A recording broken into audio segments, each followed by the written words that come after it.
You are walking down a smooth, modern sidewalk on a Tuesday afternoon. Suddenly, you slip on a patch of slick, wet leaves. Your wrist hits the concrete with a sickening, wet crack.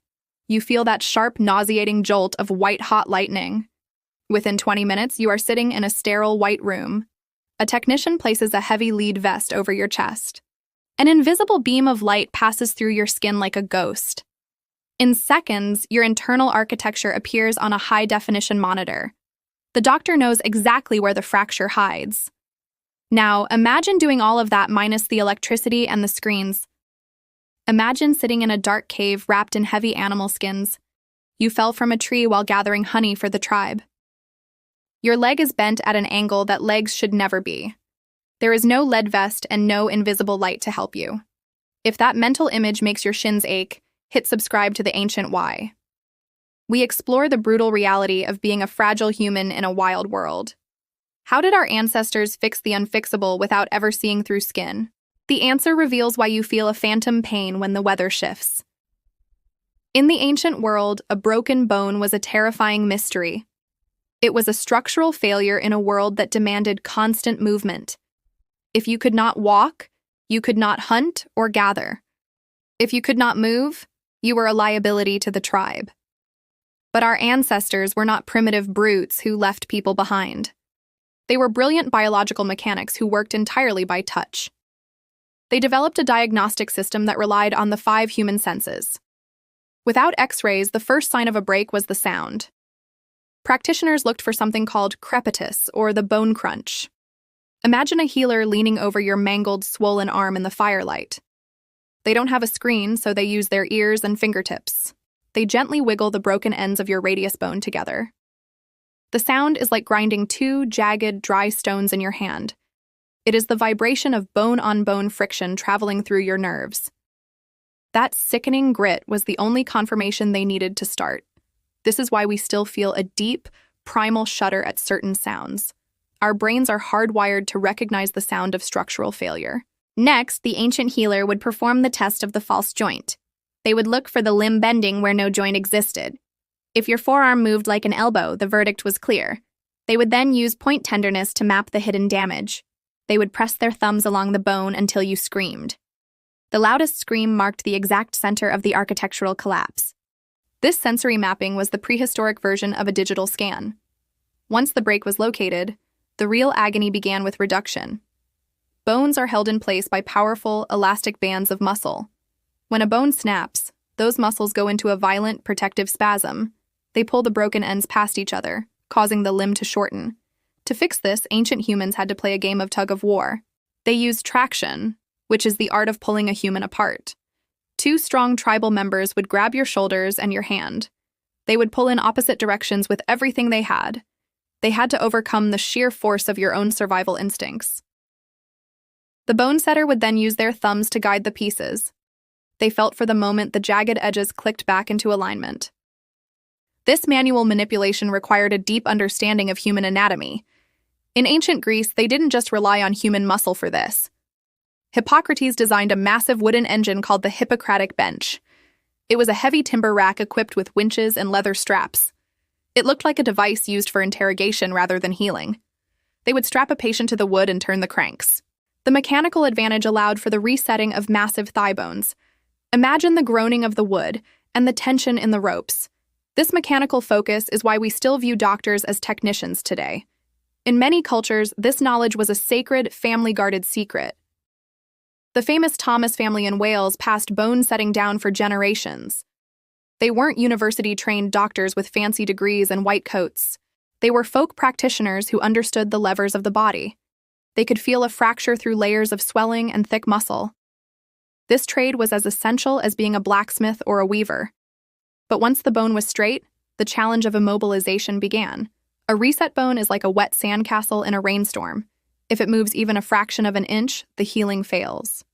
Ancient humans became master chemists to solve this problem of movement. In ancient Egypt, they used splints made of light, sturdy bark. They wrapped these splints in linen bandages soaked in sticky resin. They might even add a layer of honey as a natural antiseptic. As the resin dried, it created a hard, protective exoskeleton for the limb.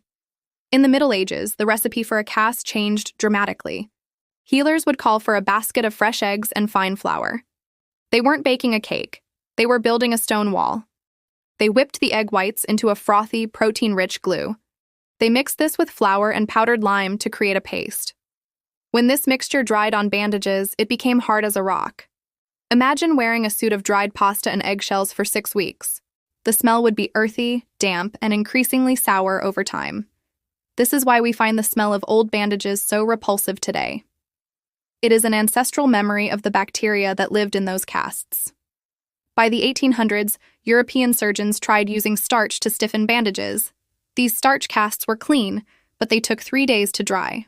For 3 days, the patient had to remain perfectly, agonizingly still. If they twitched, the bone could slip out of its new home. Then came Antonius Matthijssen, a Dutch military surgeon in the mid-1800s. He watched how plaster was used to create sculptures and buildings. He realized he could rub dry plaster of Paris into linen strips.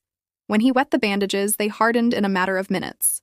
This was the gold standard of medicine just before the X-ray arrived. It allowed soldiers to be moved from the battlefield without further injury, but even the best cast couldn't save you from an open fracture.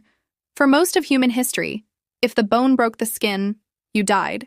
This was the dreaded infection barrier that no ancient healer could cross. Dirt and bacteria from the environment would flood into the marrow. Without antibiotics, gangrene would set in within a matter of days. Your limb would turn black and the smell of rot would follow. In these cases, the bone setter became a surgeon with a saw. Amputation was the only way to save the rest of the body. Ambroise Paré, a 16th century surgeon, revolutionized this brutal, bloody process. Instead of cauterizing the stump with a red-hot iron, he used thread. He tied off the arteries to stop the patient from bleeding out. This transition from fire to silk saved thousands of ancient lives. In India, the ancient text of the Sushruta Samhita was even older. It described 12 distinct types of fractures with mathematical, clinical precision. They used bamboo splints and complex oils to soothe the angry skin. Traditional Chinese medicine focused on the flow of energy around the break. They used herbal poultices to pull the swelling out of the tissue. They knew that if the swelling stayed, the joint would freeze forever. They used small splints that allowed for tiny, microscopic movements. This prevented the limb from becoming a useless, stiff piece of wood. Every culture on Earth found a way to bridge the gap of brokenness. Then, in 1895, Wilhelm Röntgen changed the human story forever. He discovered a light that could see through the veil of flesh. When doctors saw the first X-rays, they were absolutely, utterly horrified. They looked at bones they thought they had set perfectly for years. On the screen, the bones were crooked, overlapping, and poorly healed. The blind methods they trusted had been failing them in secret. This realization was a massive blow to the ego of modern medicine. It proved that our ancestors were working in a world of shadows. Yet, despite the lack of imaging, ancient skeletons show incredible healing. Archaeologists find thigh bones that were snapped and perfectly mended. These people lived for decades after injuries that should have ended them.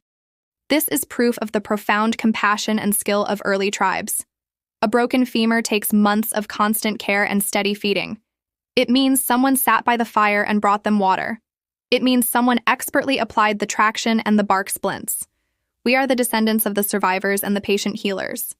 You aren't just a person with a modern, fragile skeleton. You are the result of thousands of years of successful repairs.